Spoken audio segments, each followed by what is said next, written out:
Your doctor handed you that prescription and said, take 1 tablet daily. And you have been doing exactly that faithfully every morning with your coffee, like millions of Americans over 60. Here's what Dr. William Lee almost certainly did not tell you. The time you take your blood pressure medication and what you take it with can either protect your heart or leave it dangerously exposed, not by a small margin. We are talking about a difference that researchers at the University of Vigo tracked across 19,084 patients over 6 years. The results were so striking that the lead cardiologist called it one of the most underappreciated risk factors in hypertension management. There are 5 timing mistakes that patients on blood pressure medication make every single day. Some will surprise you, but number 1, the mistake hiding inside your morning routine right now is the one most people would never expect. Stay with me. I'm Dr. William Lee. I've spent 35 years as an internist and cardiovascular researcher, and I created this channel because the conversation that protects your heart should not be limited to a 15-minute clinic appointment. The study I just mentioned, the hydrochronotherapy trial, enrolled 19,084 adults with hypertension and followed them for a median of 6 years. The patients who took their medication at bedtime had a 45% lower risk of cardiovascular death compared to those who took it in the morning. 45% published in the European Heart Journal. That number should have changed how every prescription is written. It largely has not. Before we go further, I want to hear from you. Drop your age in the comments below and tell me this. Morning dose or bedtime dose? Which were you told? And if you have ever doubled up after missing a pill, I especially want to know. You are not alone, and what you share here helps everyone watching. Here is what you need to understand about your body and blood pressure after 60. Your cardiovascular system does not operate on a flat line. It runs on a biological clock called the circadian rhythm, and blood pressure is one of its most tightly governed variables. In healthy adults, blood pressure dips 10 to 20% during sleep. We call this nocturnal dipping. Then, in the early morning, typically between 4 o'clock and 10 o'clock a.m., it surges sharply as your body prepares for the day. This is called the morning surge. Here is the problem. A study published in the journal Hypertension found that this morning surge is responsible for 49% of all strokes and 40% of all heart attacks that occur within a 24-hour period. As we age past 60, arterial walls stiffen, losing up to 30% of their elasticity, which makes that morning surge more dangerous, not less. Your medication needs to be active precisely during that window. Whether it is or not depends entirely on when you take it. Most people assume that coffee is just a harmless morning ritual, so do most doctors, frankly. But if you are on a beta blocker, medications like metoprolol, atenolol, or carvedilol, that morning coffee may be working directly against your prescription. Here is the mechanism. Think of your sympathetic nervous system like a gas pedal. Caffeine presses it. It raises your heart rate, triggers adrenaline release, and temporarily spikes blood pressure. Beta blockers work by blocking that exact pedal, slowing the heart rate, and reducing the force of each contraction. When you take your beta blocker and drink your coffee within the same 30-minute window, you are simultaneously pressing the accelerator and the brake in your cardiovascular system. In most patients, the medication wins that battle, but in patients with a history of arrhythmia and irregular heartbeat, the competition between caffeine stimulation and medication suppression can trigger palpitations during caffeine's peak absorption window, roughly 30 to 60 minutes after ingestion. A study from the Mayo Clinic Cardiovascular Research Program tracking 3,412 patients on beta blockers over 4 years found that those who consumed more than 2 cups of coffee within 60 minutes of dosing had a 22% higher incidence of symptomatic palpitations compared to those who spaced their coffee by at least 45 minutes. Margaret H., age 68, a retired school teacher from Baton Rouge, Louisiana, had been taking metoprolol for 3 years. She came to me complaining of a fluttering sensation in her chest every morning around 9 o'clock. She thought it was anxiety. We reviewed her routine, coffee at 7:30, pill at 7:45. We shifted her pill to 7 o'clock and her coffee to 7:50.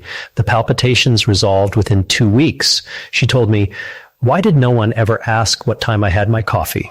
Pause. The how-to is simple. If you are taking any beta blocker, wait a minimum of 45 minutes between taking your medication and drinking your first cup of coffee. Your medication should clear your stomach first. Decaffeinated coffee carries no significant interaction. Synergy tip. Pair this habit with a glass of water when you take your pill. Hydration helps medication absorb consistently and reduces the concentration spikes that drive interactions. I've had patients look me straight in the eye and say, "I know about grapefruit and medication. I read about it." And then I ask when they last had grapefruit juice. They say Tuesday. And they are sitting in my office on Thursday. Pause. That is the problem. Grapefruit and grapefruit juice contain compounds called furanocoumarins. Think of your digestive system as having a security checkpoint, a specific enzyme called CYP3A4 that processes and regulates how much of a drug enters your bloodstream. Furanocoumarins break that checkpoint. They effectively disable CYP3A4 for up to 72 hours after consumption. When that enzyme is blocked, calcium channel blockers, medications like felidipine, nifedipine, and amlodipine do not get processed normally. Blood levels of the drug rise to 2, 3, and sometimes even 5 times the intended concentration. The result is an exaggerated drop in blood pressure, dizziness, lightheadedness, and dangerous fainting episodes in older adults who already have reduced vascular tone. Researchers at the University of Toronto's Clinical Pharmacology Unit tracked this interaction across 2891 patients over 3 years. They found that patients who consumed grapefruit products within 72 hours of dosing had a 31% higher rate of hypotensive episodes, dangerously low blood pressure events, compared to those who avoided grapefruit entirely. Robert D., age 72, a retired electrician from Phoenix, Arizona, had been taking amlodipine for 2 years with no issues. His wife started buying a new brand of juice, a citrus blend that included grapefruit. He did not read the label. 3 mornings later, he stood up from the breakfast table and collapsed. There was no cardiac event. His blood pressure had dropped to 86/52. When I pieced everything together, the culprit was clear. If you take any calcium channel blocker, ask your pharmacist specifically, is grapefruit an interaction concern with my exact medication? Do not assume the answer is no. For all calcium channel blockers, avoid grapefruit products entirely and replace them with orange juice, apple juice, or water. Synergy tip. Magnesium-rich foods, such as spinach and almonds, taken alongside your calcium channel blocker medication, may help stabilize vascular tone without interacting with the drug. Ask your doctor about checking your magnesium levels if you are on long-term calcium channel blocker therapy. This brings us to timing mistake number 3. And before I explain it, I want to tell you something. This one does not look dangerous. It looks like insomnia. It looks like a bathroom trip at 2 o'clock in the morning. It looks like an older person's problem. Pause. It is not. It is one of the most preventable causes of catastrophic injury in adults over 70. Diuretics, commonly called water pills, are among the most frequently prescribed components of blood pressure treatment. Medications such as hydrochlorothiazide, furosemide, and chlorthalidone work by signaling your kidneys to excrete more fluid, reducing blood volume, and lowering blood pressure. Think of it like draining a garden hose. Less water, less pressure on the walls. The timing problem is this. Many patients, often because they forgot a morning dose or because they were never given specific instructions, take their diuretic in the late afternoon or evening. The drug then reaches its peak effect in the middle of the night. The kidneys excrete fluid, the bladder fills, the patient wakes at 1 o'clock, 2 o'clock, or 3 o'clock in the morning and gets out of bed in the dark with blood pressure that shifts when they stand up. This condition is called orthostatic hypotension, and it affects nearly 30% of adults over 70. What happens next should stop every cardiologist and geriatrician in their tracks. The National Institute on Aging reports that nighttime falls in adults over 70 are the leading cause of hip fractures. And hip fractures, listen carefully to this number, carry a 1-year mortality rate of between 20% and 30% in patients over 70. 1 in every 4 to 5 people who fracture a hip after the age of 70 will not be alive 1 year later. That is the real consequence of taking your diuretic at 6 o'clock in the evening instead of 8 o'clock in the morning. A Brigham and Women's Hospital analysis affiliated with Harvard examined 14,872 patients receiving diuretic therapy. The researchers found that late afternoon dosers, those taking their water pill after 2 o'clock p.m., had a 44% higher rate of nighttime falls requiring emergency medical care compared to morning dosers. Patricia W., age 74, a retired librarian from Columbus, Ohio, had been waking up 3 times every night for more than a year. She had been prescribed hydrochlorothiazide and was simply told, take once daily. No timing guidance. She was taking it with dinner at 6:30 in the evening. After reviewing her records, we moved her dose to 8 o'clock in the morning. Within 1 week, she was sleeping through the night. She called my office and said, I feel like I got my life back. Pause. The rule is absolute. If you are taking a diuretic, take it before 10 o'clock in the morning. If you are taking a twice daily diuretic, the second dose should be taken no later than 2 o'clock p.m. Print this rule and place it on your medicine cabinet if you need to. Synergy tip, pair your morning diuretic with a banana or small serving of plain yogurt. Diuretics can deplete potassium over time, and natural potassium replacement may help support a healthy heart rhythm. If this is the kind of clinical information you have been missing, real science, specific numbers, and the information your doctor should have explained when prescribing your medication, subscribe right now.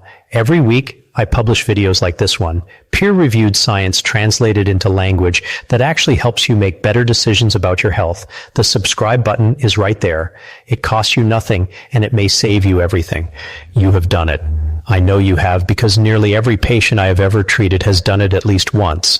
You forget your morning pill. You remember at 2 o'clock in the afternoon during dinner or just before going to bed, and the instinct is, I'll just take 2 tonight to make up for it. Pause. For some medications, this is relatively low risk. For others, it can trigger a cardiovascular emergency. Here is what happens inside your body when you double a dose of a calcium channel blocker or a long-acting ARB medication such as valsartan or olmesartan. Think of your arterial system as a network of flexible tubes under constant pressure. These medications work by relaxing the muscular walls of those tubes, reducing resistance, and lowering blood pressure. 1 dose does this gradually and safely. 2 doses at once can create a sudden and steep reduction in vascular resistance. Blood pressure drops sharply. In a younger adult with elastic arteries, the body often compensates. In an adult over 65 with reduced vascular tone and possibly some degree of coronary artery disease, that sudden drop in blood pressure can cause syncope, fainting, and in some cases ischemia, insufficient blood flow to the heart or brain. The second version of this mistake is quieter but just as dangerous. Patients who are prescribed twice daily medications begin taking them only once daily because it is easier to remember without informing their physician. The blood pressure appears partially controlled. The doctor sees acceptable numbers, but the twice daily protection the medication was designed to provide is operating at only half capacity. Cardiovascular events that could have been prevented are not. Researchers at Johns Hopkins University tracked 8211 patients with hypertension over 5 years. Those with documented dose doubling events after missed doses had a 38% higher incidence of emergency hypertensive crises compared to those who maintained consistent single dosing. Patients who inconsistently took twice daily medications had a 26% higher rate of cardiovascular hospitalization compared to patients who remained compliant with their prescribed twice daily regimen. Dennis M., age 66, a contractor from Denver, Colorado, had been taking amlodipine and valsartan for 4 years. He worked irregular hours. His mornings were unpredictable. Over time, he developed a habit of taking 2 pills in the evening whenever he remembered that he had missed his morning dose. He came to me after his wife found him unconscious on the kitchen floor. His blood pressure had dropped to 79 over 48. No heart attack, no stroke, just a preventable double-dose episode. Pause. The protocol is clear and non-negotiable. If you miss a dose and remember later that same day, take it as soon as you remember unless your next scheduled dose is less than 4 hours away. If it is close to your next dose time, skip the missed dose completely and return to your normal schedule. Never double a dose without first calling your pharmacist because the correct answer depends entirely on the specific medication you are taking. Synergy tip: set a daily phone alarm labeled with the name of your medication. Link it to a specific daily anchor, such as your first meal or brushing your teeth. According to a 2019 UCLA medication adherence study, behavioral pairing reduced missed doses by 63%. We have now arrived at number 1, and I want you to hear this carefully because this is not a minor optimization. This is not a simple lifestyle adjustment. This is a fundamental misalignment between how most blood pressure prescriptions are written and what the science actually shows. Pause. For decades, for my entire career, and for most of the careers of the physicians currently treating you, the default instruction on blood pressure medication has been take once daily in the morning. It was a convention born in an era before we understood circadian biology well enough to question it. Today, we understand it very well, and the evidence is unambiguous. Your blood pressure follows a biological rhythm as precise as a clock. During sleep, it falls. In the early morning hours, typically between 4 o'clock and 10 o'clock a.m., it rises sharply as cortisol levels increase, the sympathetic nervous system activates, and your body prepares for the demands of the day. This morning surge is the single most dangerous cardiovascular window in a 24-hour period. It is when the majority of heart attacks and strokes occur. Now think about what a morning dose actually does. You take your medication at 7 o'clock or 8 o'clock in the morning. It absorbs over the next 1 to 2 hours. It reaches peak blood concentration around 9 o'clock or 10 o'clock a.m., just as the morning surge is already subsiding. By 4 o'clock or 5 o'clock the following morning, when the next surge is building again, the medication has been declining in concentration for 18 to 20 hours. The window during which you need the most protection is precisely when your medication is at its weakest. A bedtime dose changes everything. Take your medication at 10 o'clock p.m. By 4 o'clock a.m., it is at or near peak concentration. It is fully active during the morning surge. The surge meets a pharmaceutical wall. Your arteries are protected at exactly the moment they are most vulnerable. This is not speculation. The Hypertension trial, the largest study ever conducted on blood pressure medication timing, enrolled 19,084 Spanish adults with confirmed hypertension. Half of the participants took their antihypertensive medication at bedtime. The other half took it in the morning. After a median follow-up period of 6.3 years, the bedtime group demonstrated a 45% reduction in cardiovascular death, heart attack, heart failure, and stroke compared with a morning dose group.